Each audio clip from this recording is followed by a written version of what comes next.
छाया ने पूछा है, मेरा प्रश्न ये है कि क्या श्रवण ध्यान हो सकता है?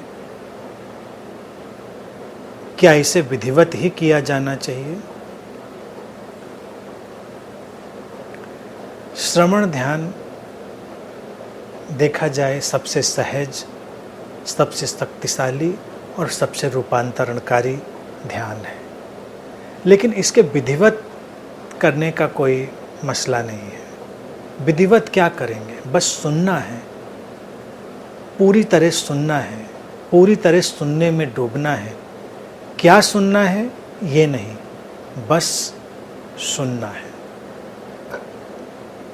किसी को बोलते हुए सुनना अच्छा लगता है तो उसे बोलते हुए सुने, पक्षियों का चहचहाना सुने, पानी की आवाज़ सुने, ट्रैफिक की आवाज़ सुने, प्रीतिकर अप्रीतिकर जो भी है उसको चुनाव रहित होकर सुने।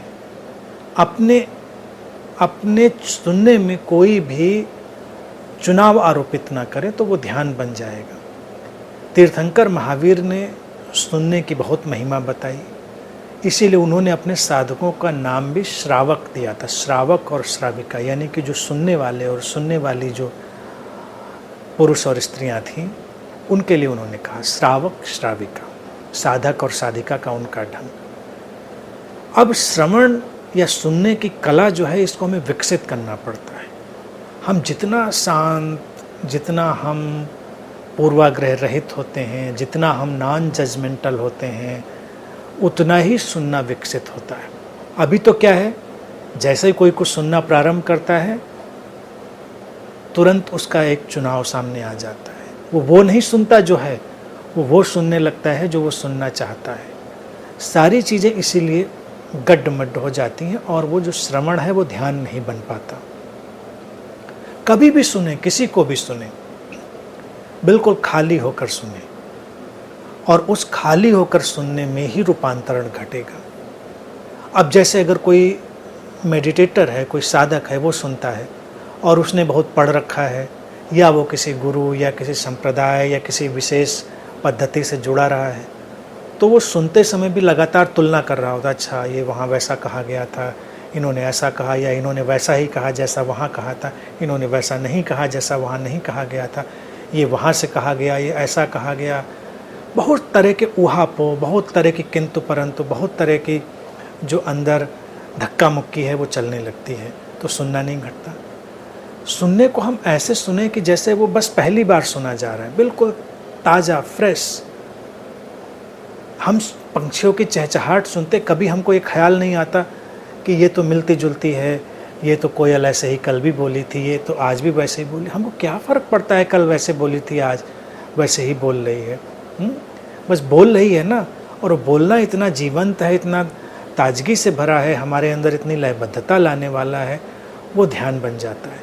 तुम नदी पे गए, नदी की कल कल सुनते हो, अब तुम कहो कि हाँ हाँ हाँ कल कल, पता है ऐसे ही होती है कल कल, तो तुम्हारे सामने एक दीवार खड़ी हो गई। लेकिन अगर तुमने कल कल को सुना, उसके नाद को सुना और उसमें डूबे, कोई तुलना नहीं आई, कोई पूर्वाग्रह नहीं आया, कोई पीछे का ज्ञान नहीं आया, उस श्रवण ध्यान बन गया। तो कहीं से भी इसको पैदा किया जा सकता है, इस ध्यान को। और मैं तो ये भी कहता हूँ, कोई सुंदर सुरुचिपूर्ण ध्वनियों का सुनना ही नहीं, उन ध्वनियों को भी जिनसे लोग विचलित होते हैं, कहीं कुत्ता भौंक रहा है, कहीं ट्रैफिक का शोर है, कहीं बच्चा रो रहा है, सब ठीक है। तुम बस अपने को ये सुझाव दे सकते हो कि इस परिस्थिति में तुम इस समय इसीलिए खड़े हो क्योंकि तुमको यही सुनना था, तभी तुम्हारे आसपास वैसा है। कोई बात नहीं, तटस्थ बने रहो। ये मत कहो कि ये बुरा है, ये अच्छी आवाज़ नहीं है। अब कार का हॉर्न तुम्हारे कान को अच्छा नहीं लगता, तुम सुनते हो बांसुरी सुननी चाहिए हमको, तो ये हो गया चुनाव। परिस्थिति जब बांसुरी सुनने की तो बांसुरी भी सुन सकते हो, लेकिन जब परिस्थिति कार के हॉर्न सुनने की तो हॉर्न नहीं सुन रहे हो, तुम ट्रैफिक में फंसे हुए हो, कोई हॉर्न बजा रहे, कोई बात नहीं, तटस्थ होकर, चुनाव रहित होकर उसको सुनो, वो श्रवण ध्यान बन जाएगा।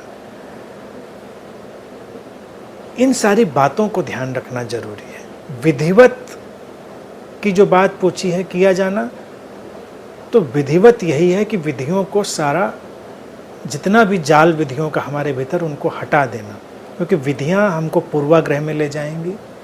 विधिवत बनाने में हम चुनाव में पड़ जाएंगे। हम एक ऑल इंक्लूसिव सर्वग्राही स्थिति में जाएं, सब कुछ स्वीकार करने की स्थिति में जाएं और वहाँ से सुने।